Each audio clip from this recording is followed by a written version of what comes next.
আৰু ইতিমধ্যে আমি চৰকাৰৰ লগত জাতীয় সংগঠনৰ লগতো কথা পাতিছোঁ। সেইসকলক অতি শীঘ্ৰে ভূমিৰ পট্টা দিব লাগে। তেওঁলোকৰ পট্টা নথকা মাটি ইতিমধ্যে ডিচি লখিমপুৰত আমাৰ মানুহ উচ্ছেদিত হৈছে, আমাৰ গোৱালপাৰাত উচ্ছেদিত হৈছে, আমাৰ ধুবুৰীত উচ্ছেদিত হৈছে। গতিকে এইসকল উচ্ছেদিতসকলক সংস্থাপন আৰু ক্ষতিপূৰণ দিয়াৰ কাৰণে আমি চৰকাৰৰ ওচৰত আজি দাবী জনাইছোঁ। লগতে আৰু এটা কথা আমি খবৰ পাইছোঁ, আমি প্ৰেক্টিকেলি আমাৰ তাত অহা নাই, চিৰাকুটা বুলি জেগা তাত ম্যাদী পাট্টাৰ মাটি, ম্যাদী পট্টা থকা মাটিক দেশীসকলক তাতে উচ্ছেদৰ জাননী পাইছে। সেই কথাখিনি আমি পিছত পৰ্যালোচনা কৰি আপোনালোকৰ যোগেদি জনাম। যদি সেইটো হৈছে তেতিয়াহ'লে চৰকাৰে মুখ্যমন্ত্ৰী ডাঙৰীয়ালৈকে আহ্বান আৰু প্ৰশাসনলৈকে আমাৰ আহ্বান, সেই যদি পট্টাৰ মাটি যদি উচ্ছেদ কৰা যাতে নহয় তাৰ ওপৰত চৰকাৰখনে ব্যৱস্থা লোৱাৰ কাৰণে আমি আহ্বান জনালোঁ। সমস্যাৰ ক্ষেত্ৰত কোনোদিনে তেওঁলোকে মাত মাতি পোৱা নাই। আনকি সংখ্যালঘু সংগঠন, এই যি নামধাৰী সংখ্যালঘু সংগঠন, এই সংগঠনবিলাকো আমাৰ স্বাৰ্থত, গৰিয়ামৰীয়া ডিচিৰ স্বাৰ্থত কোনো দিন মাত মাতা নাই। সেই গৰিয়ামৰীয়া ডিচি ৰাইজে জানে। আজি সংখ্যালঘুৰ নামত অহা তৰুণ গগৈৰ দিনত যি অৰ্থনৈতিক পেকেজ দিছিল 703 কোটি টকা, 14খন জিলাত MSDPৰ আণ্ডাৰত 10 কোটিকৈ টকা দিয়া হৈছিল, তাৰ এটকাও আমাৰ মানুহে নাপালে। অকল 3খন ডিষ্ট্ৰিক্টত সেই পইচা ভগাই দিয়া হৈছিল। তেতিয়া সেই কথা আমি তেতিয়াই প্ৰেছ বিজ্ঞপ্তি দি জনাইছিলোঁ। কিন্তু সেই সময়ত এই সংখ্যালঘু নামধাৰী সংগঠনে গৰিয়ামৰীয়া ডিচিসকলে যে পাব লাগে তাৰ কাৰণে তেওঁলোকে এটা শব্দও ব্যৱহাৰ কৰা নাছিল। গতিকে সেইসকল সংখ্যালঘুৰ নামত অকল এটা সম্প্ৰদায়কহে, এটা গোষ্ঠীকে ৰিপ্ৰেজেণ্টেটিভ কৰা দেখা যায়। আজি আপোনালোকে জানে মিয়া পৰিষদে মিয়ালেণ্ড দাবী কৰিছিল, মিয়া পৰিষদে মুছলিম ছাত্ৰ শাসন দাবী কৰিছে। আমি ঘোৰ বিৰোধিতা কৰিছিলোঁ তেতিয়া। সেইবিলাক কি তেওঁলোকৰ বিভাজন নহয় মুছলমানৰ নামত? সেইবিলাক কি সাম্প্ৰদায়িক ৰাজনীতি নহয়?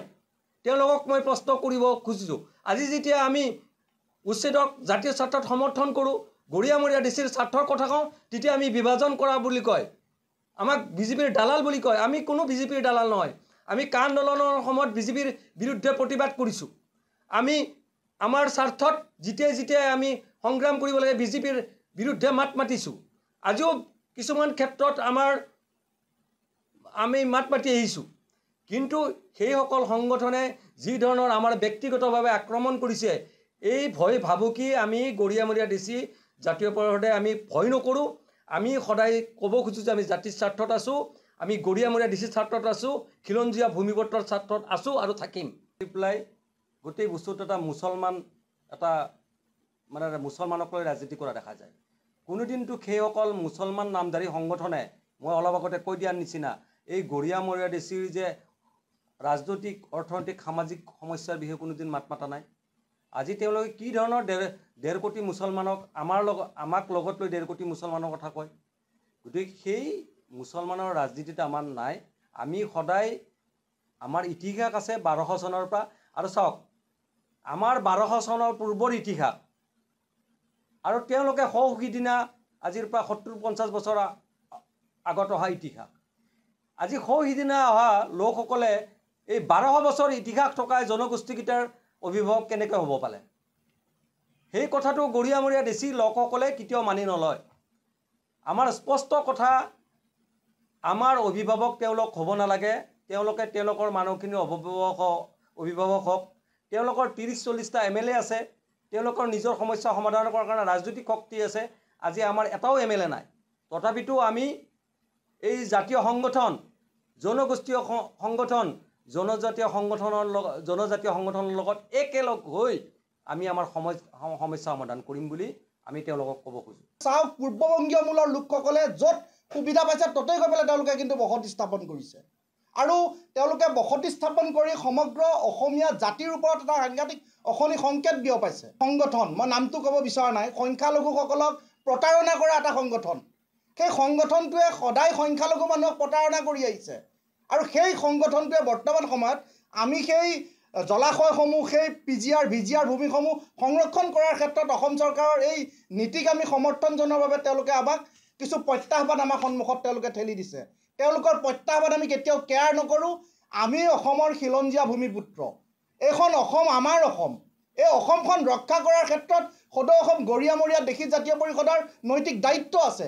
সেই দায়িত্ব আমি কেতিয়াও পিছ হুহুকি নাযাওঁ, সেই দায়িত্ব আমি পালন কৰিম। আৰু খিলঞ্জীয়াক ধৰ্মৰ ভাগত যদি ভাগ কৰিব বিচৰা হয়, সেইটো আমি কেতিয়াও মানি নলওঁ। খিলঞ্জীয়াই আৰু এইটো খিলঞ্জীয়া আৰু অখিলঞ্জীয়াৰ যুঁজ হ'ব লাগে। ইয়াত ধৰ্মৰ কোনো কথা নাই। খিলঞ্জীয়া, গৰীয়া, মৰীয়া, দেশী, মৰাণ, মটক, টাই, অহোম ইত্যাদি গোটেই জনগোষ্ঠীক এইখিনি আমাৰ খিলঞ্জীয়া।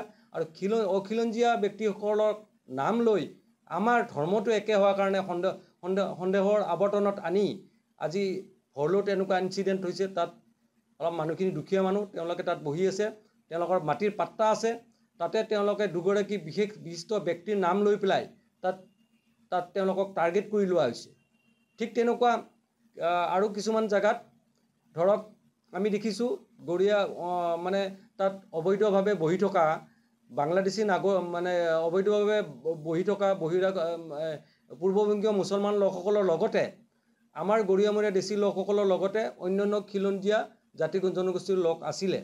তাত দেখিছোঁ যে পূৰ্ববংগীয় লোকসকলৰ লগত খিলঞ্জীয়া গৰীয়ামৰীয়া দেশীসকলকো নটিচ দিছে, কিন্তু অন্য খিলঞ্জীয়া জনগোষ্ঠীবিলাকক নটিচ দিয়া নাই। আমি মুছলমানৰ নামত কলংক, মুছলমানৰ নামত বিভাজন আনিছোঁ বিভিন্ন ধৰণৰ। আনকি আমাৰ ফেচবুকত একাউণ্টত মা দেউতাক ধৰি পেলাই বিভৎস বেয়া গালি পাৰিব দেখা গৈছে। গতিকে এনে কাৰ্য কৰা সেইসকল ব্যক্তিক আমি প্ৰশ্ন কৰিব খোজোঁ, যিবিলাক সংখ্যালঘুৰ নামধাৰী সংগঠন, তেওঁলোকে কৈছে আমাৰ সংগঠনৰ একো নাই, আমাৰ 100জন মানুহ নাই সংগঠনত। আজি তেওঁলোকৰ জনসংখ্যা 1 কোটিতকৈ অধিক। আজি আমাৰ জনসংখ্যা 30-40 লাখ। আজি 1 কোটি জনসংখ্যা থকা তেওঁলোকে সংগঠনৰ ৰিপ্ৰেজেণ্টেটিভ, তেওঁলোকৰ লগত অভিয়াছলি মানুহ বেছি থাকিব। কিন্তু আমাৰ জনসংখ্যা কম কাৰণে আমাৰ লগত মানুহ কম। কিন্তু আমি যুঁজিছোঁ। আমি কিহৰ কাৰণে যুঁজিছোঁ? আমাৰ জনগোষ্ঠীকেইটাৰ কাৰণে যুঁজিছোঁ। আমি জাতিটোৰ স্বাৰ্থৰ কাৰণে যুঁজিছোঁ আৰু সদায় আমি ন্যায়ৰ পক্ষত আছোঁ। গতিকে অসমীয়া জাতিৰ স্বাৰ্থত আমি সদায় মাত মাতিম। আমাক ভয় ভাবুকি দি আমাক কণ্ঠৰুদ্ধ কৰিব নোৱাৰে, সেইসকল শক্তিক জনাওঁ। আজি সেইসকল সংখ্যালঘু সংগঠনক আমি ক'ব বিচাৰোঁ, গৰীয়ামৰীয়া দেশীসকলৰ উন্নয়নৰ কাৰণে তেওঁলোকৰ এই 25-30টা যি বিধায়ক আছে, বিধানসভাত কোনোবাদিনা মাত মাতিছেনে? গৰীয়া উন্নয়ন পৰিষদ লাগে বুলি তেওঁলোকে কেতিয়াবা দাবী জনাইছেনে? সেইসকল বিধায়কে গৰীয়াসকলৰ কাৰণে সুকীয়া অৰ্থনৈতিক পেকেজ লাগে বুলি তেওঁলোকে কোনোবাদিনা দাবী জনাইছেনে? গৰীয়াসকলৰ জনগোষ্ঠীয় মৰ্যাদা প্ৰদানৰ কাৰণে কোনোবাদিনা দাবী জনাইছেনে? গৰীয়াসকলৰ উন্নয়নৰ কাৰণে